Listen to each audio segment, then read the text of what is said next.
Hi there, folks. Thanks for hanging out with us for a bit. My name is Darren Sutton. This is the only show devoted to amateur baseball. This is Perfect Game Weekly, presented by Rawlings. We've got a great show for you. We're going to crank it up with the warm-up. We're going to go around the country, border to border, high school, college, and Major League Baseball with some of the best stories with obviously an amateur flair. And speaking of amateurs, how about the best young athletes heading into their freshman year of high school? The great scout and the great writer Jheremy Brown will join us and talk about the top 25s in the nation, making a huge impact heading into the summer. What a summer it's going to be for Perfect Game All-American back in 2016, Trevor Rogers. He's now in the big leagues. He's now with the Marlins. Everyone talks about that other Trevor that pitches for the Dodgers. This man, a far superior ERA. He will join us. Really excited about that conversation. Let's get it going with the warm-up and journey around the country. And let's do so in the big leagues. John Means throwing a no-hitter for the Baltimore Orioles. Palmer, the last Bird to do it in 1969. Here's the interesting thing about it. Look, there were 12 strikeouts. One of those, a drop third strike. In Major League Baseball history, this is the first time it's ever happened that way. Usually we think of a broken up perfect game with a walk, a hit batter, or an error. This is the first time it's ever happened that way with a drop third strike. He's a great story. Community college guy, Fort Scott Community College, went and played for Randy Mazie in West Virginia. Congratulations to John Means. Let's go with that no-hitter theme even longer. North Carolina Central's Austin Vernon, 6 feet 8 inches tall, 265 pounds. Missed all of 2020. He's back, though. By the way, with a no-hitter in the school's modern era, there has never been one. He did it to Delaware State.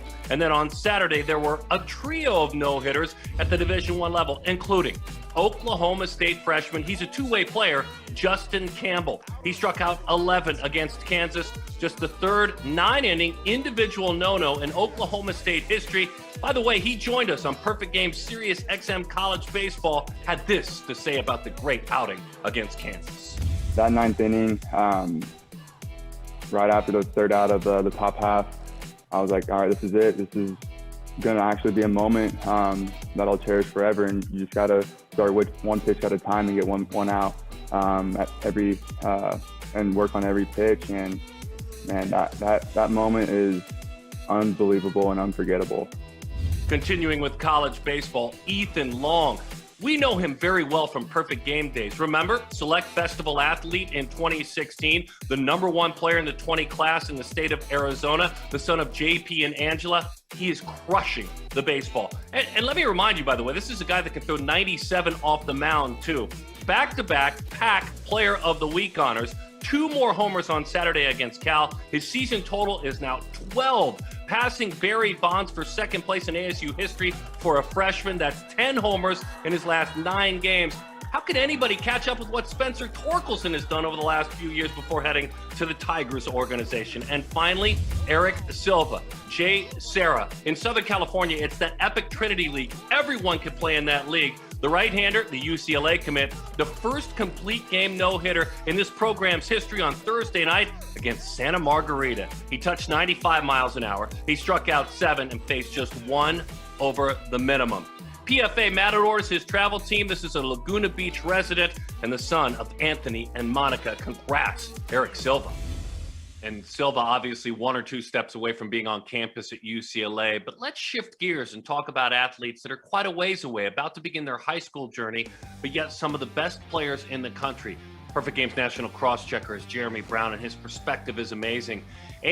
Finally there's baseball for these athletes, right? And whether they're in 8th or 9th grade at this age group, they're finally getting to get out and play this spring. And some of these young men have helped their stock. What do you look for in kind of that 8th grade freshman year when you're seeing players play in the spring season? Yeah, so some of our guys that we're going to talk about, they were able to get some waivers. They're playing high school baseball despite being in 8th grade. And you just kind of want to see how they form and mesh in with the team. Obviously, there's not a lot to be expected out of them being 14 years old. But as we'll dive into, a couple of these guys are exceeding expectations, and they're already cornerstone pieces of their clubs. I know. Let's go right to the top of the rankings. I've always been intrigued by Select Festival athlete Sam Cozart because he played with his big brother. He played in the Jupiter event in Fort Myers with guys that were 4 years older than him. This is a freakishly unique athlete. Everything about him is just, it's different. He's 6'7", 240 pounds, 14 years old.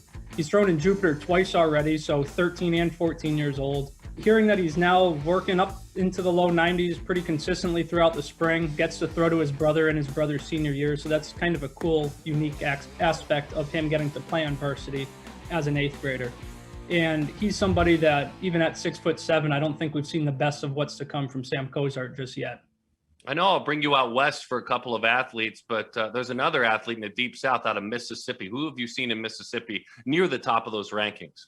Connor Griffin, he won the home run derby last year at the 13U Select Fest, and he's different. He's just the long, lean, angular build type that also is playing up at Jackson Prep right now. Saw a couple tweets saying up to 90, 91 on the mound, and for as good as that is at 14U, which is very good, the bat, some of the home runs he's already connected for this spring have been the instant retweet, the instant make sure this goes around and everybody who needs to see it gets to see it, because you shouldn't be doing that at 14 years old. You know what's fun about this age group is most of the guys are not, I'm a pitcher only, I'm a center fielder only. Yep. Most of these guys get up on the mound. Most of these guys play multiple positions. I want to chew in a few more names of guys that could either hop up on the mound or play in the infield or outfielder. Who do you have? Definitely. Coy James out of North Carolina last year played on 14U National Canes team, so got to pitch more than he got to be in the field.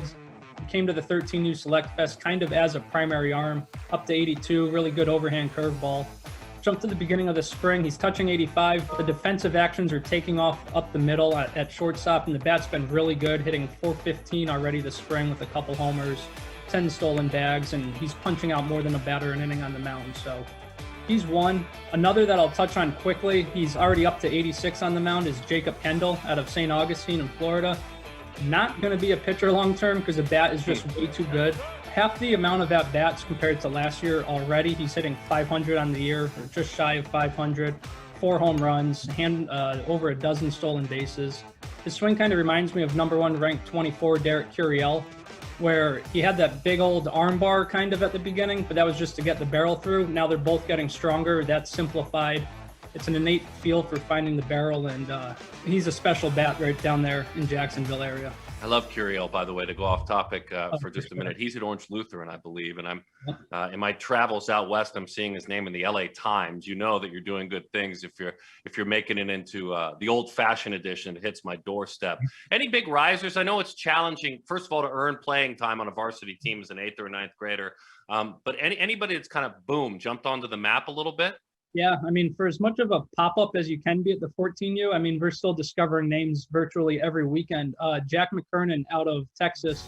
Last year, around the 13U National, sitting mid-70s with his fastball, peaked at 75, I think, at the World Series itself. Jumped to some of our events this spring. The lefty's already touching 85, 86, averaging a strikeout an inning, and that's a 10-mile-an-hour jump, Darren, and not even a full year frame. So we know more is coming, and it seems like almost every outing this spring he's built upon what he did last time we saw him. So again, this is there is no bias in this, but I just want a full disclosure for all of our viewers and for you. You go out my front door over here, you make a left, you make another left, and then 2 streets down, you make another left. I'm tapping on Cam Caminetti's front door. That's literally where he lives in our neighborhood. And so, yeah, I'm a little biased because I see him around the hood. I see him going over to Saguaro High School, riding his bike home. You see him very differently. He is a guy who's rising in the scene. Who is he as a player? He's almost opposite of Coy James from last year, where you saw him as a bat. It was a really smooth left-handed bat, performed really well at the 13U Festival, at the 13U World Series, a lot of barreled contact, could always pitch a little bit, had feel, would play up in age groups, show you the curveball, touch 82, 83. Those 82s and 83s are a thing of the past. He's 89 miles per hour this past weekend at the SoCal Showdown. He's a special arm that we have to watch, and the fact that he's your neighbor is just an added bonus. Speaking of neighbors, by the way, what are the name of, is it 1 or 2 analysts that I'm hearing in the background? 1 or 2 analysts? We got 3. 3 analysts. Are they lefties, righties? Can they run? Are they athletic? One's athletic, one's out of control, and one's an old lady who kind of just tries to keep them all in check. But can't wait to see your parenting journey. You're already off to a good start. I have 4 as an empty nester. You're going to have all kinds of fun. Dude, your insights are amazing. It's going to be a very busy summer. Can't wait to see you. You athletes out there, if he's watching you, you're doing the right thing. Thank you, H. Appreciate it, Sut. National Crosschecker Jheremy Brown, love his insights. So it was a couple of years ago that Perfect Game put together the All-American Classic roster. And in 2016, they did so, finding a young man in New Mexico who was reaching new heights. He hadn't been to a PG event. They wanted him at the Classic.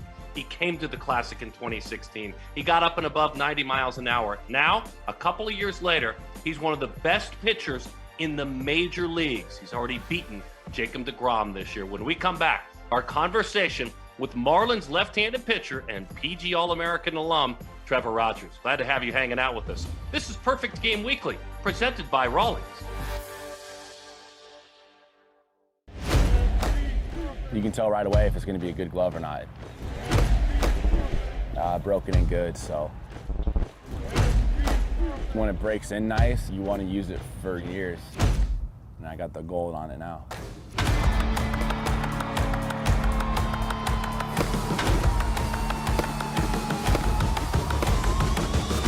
If you're into it mentally, you're getting your pre-pitch routine, defense doesn't slump.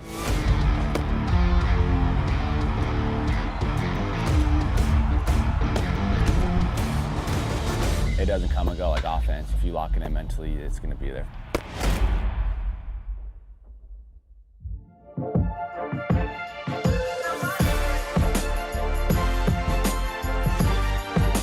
Perfect Game Weekly continues with our Yeti Built for the Wild travel ball rankings. Let's spin it this way. Class of 25 top players. Who do they and who have they played for?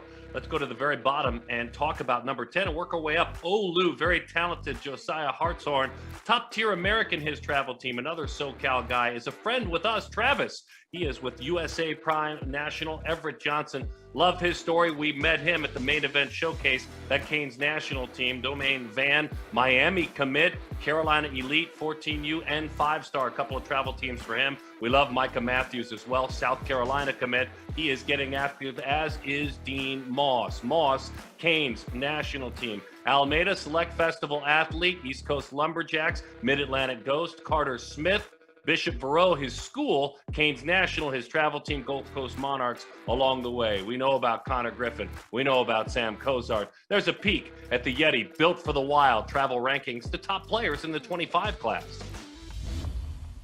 And from the class of 25 to the class of 17, as I told you in the tease, it's great to reconnect with alums of amateur baseball. And Trevor Rogers was a Perfect Game All-American in 2016. He's now doing amazing things with the Marlins in the major leagues. And we're going to spend a few minutes with him now on PG Weekly. Hey, Trevor, congratulations. And I'm excited. We're all excited to see what you're accomplishing. But you know how I like to have these talks. Let's go back in time. When you were a young man in New Mexico, trying to figure out who you were as a pitcher, when did you truly fall in love, A, with your position, and B, with the sport of baseball? When did you realize, hey, I think I'm pretty good at this. I love it. I want to keep chasing it. Yeah, great question. I've always loved the game of baseball. There's something about it I just love. And I would say probably sophomore, junior year of high school, I started getting college attention, some really good D1 schools. And like, hey, there's got to be something there. Not everyone gets this much attention if they're not doing something right. So that's probably where it started. And then obviously probably junior year, summer going into my senior year, I believe. Yeah.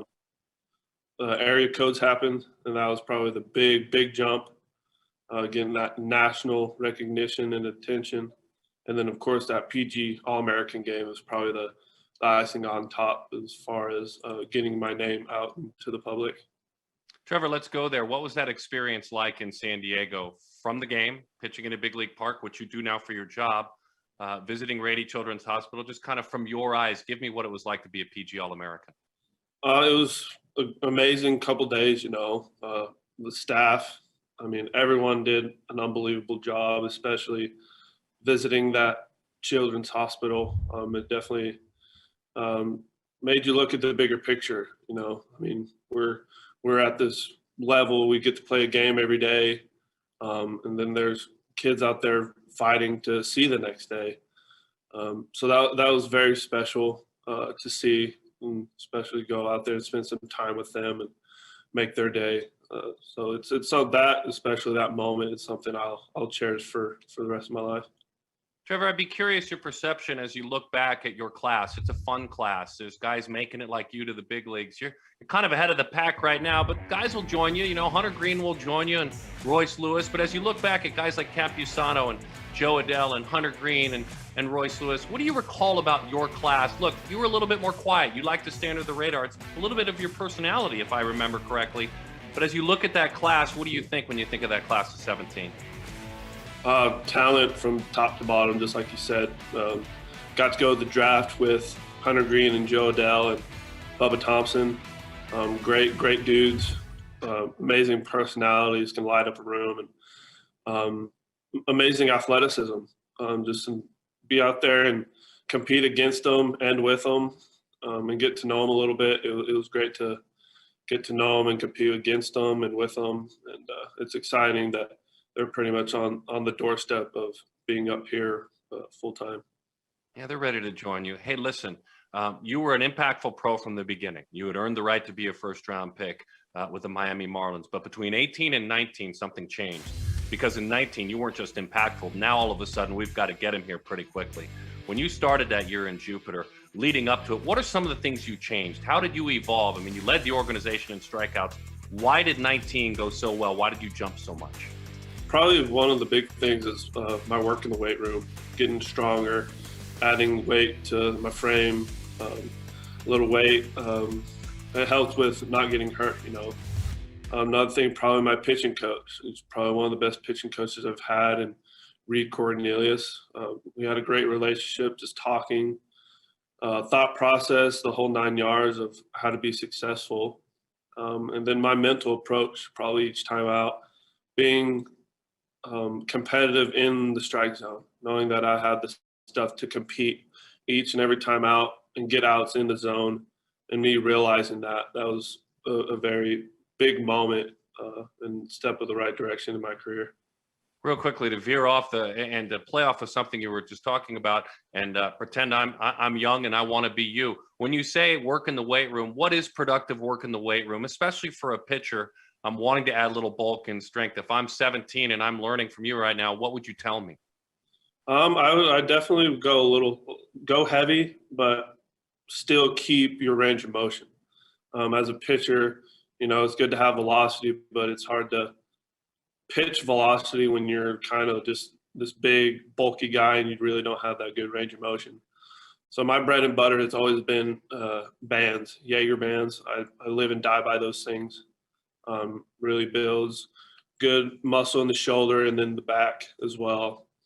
So yeah, just stuff like that. And then big thing, everything starts in the legs. So you can just go heavy on the legs and get those as strong as possible.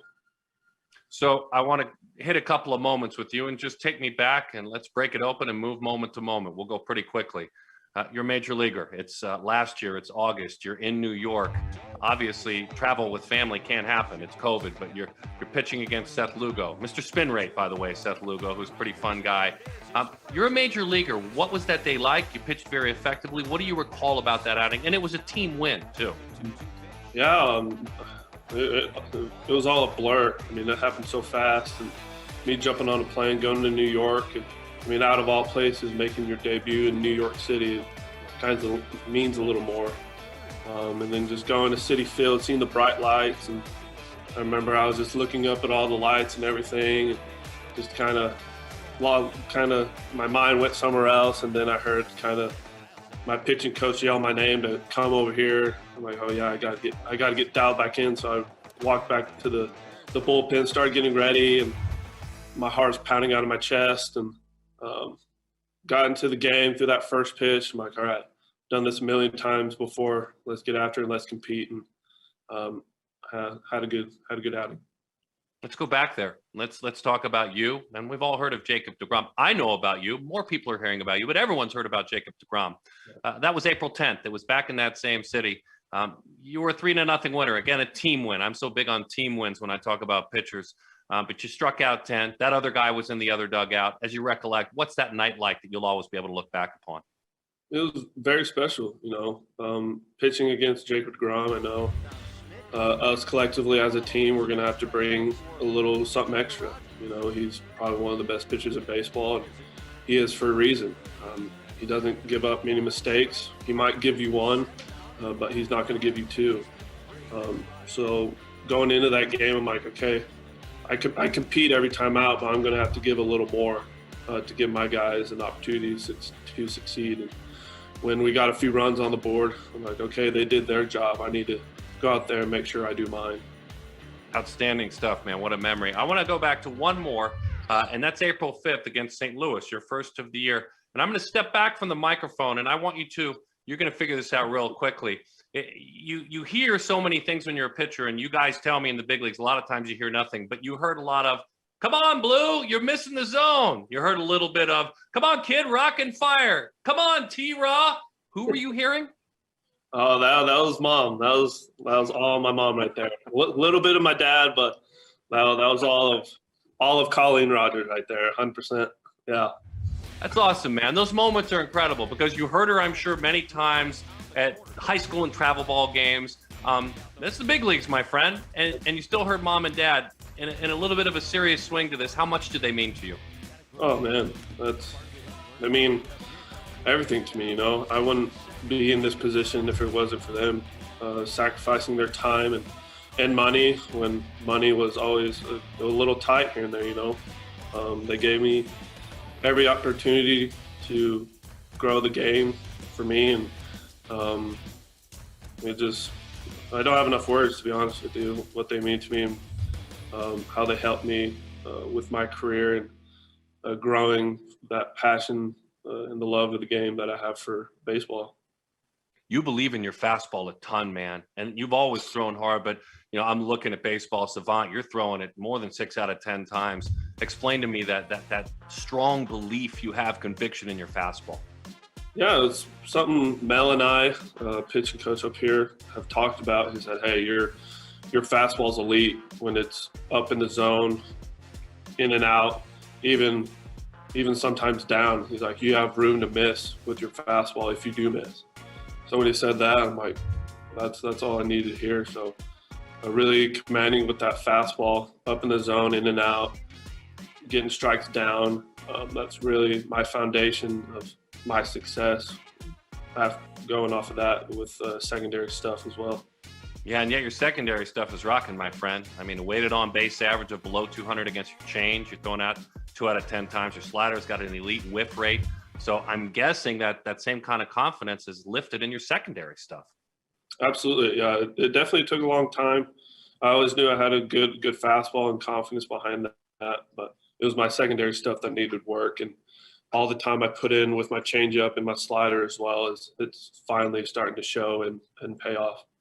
Before I let you go, and thank you for this time, how much do you use tech? How much are you under the Watchful Live and Edutronic camera? How much do you look at numbers to go back and maybe study a little bit frame by frame, you know, your ability to tunnel in those things? How much do you use it? I try to keep everything right in the middle. It's definitely useful, but I'm still an old school guy. Like, give me the ball and I want to go out and compete. I still use those numbers, like where does my fastball play at best and how do those numbers correlate for me having success? Same as my secondary stuff. But at the end of the day, I'm a competitor. So I look at the numbers, keep that in the back of my mind, and then go out on the mound and go compete. And listen for that come on Blue holler from the stands if the umpire is missing the call. Hey, my friend, you're a big leaguer and you're helping a major league franchise win games. You'll always be a PG alum to us. Congratulations on what you've accomplished. Thank you. I appreciate it. Thanks for having me. What a fabulous conversation. And prior to having that great conversation, and by the way, watching Trevor grow up before our very eyes as an amateur player, the beat goes on. And with that in mind, let's take a look ahead at those that want to be Trevor Rogers with our upcoming events. Coming up in late July in West Palm Beach, Florida, it's the 13U National Showcase. Just the second year of this event, there are already 6 college commitments. And then the 14U National Showcase, which was born in 2017, there are already 7 pros in the alumni that have taken part coming up through the minor leagues and almost 500 college commits. I want to thank Jheremy Brown for joining us on this show. Mr. Rogers, that was incredible, his insights. Seems like only yesterday he was one of you. He was wearing the PG uniform. He was chasing his dreams. Now he's beating Jacob deGrom in New York City and has a better ERA currently than the other Trevor that pitches in LA. Thanks for joining us each and every week. My name is Darren Sutton. This is the only show devoted to amateur baseball. Presented by Rawlings, this is Perfect Game Weekly.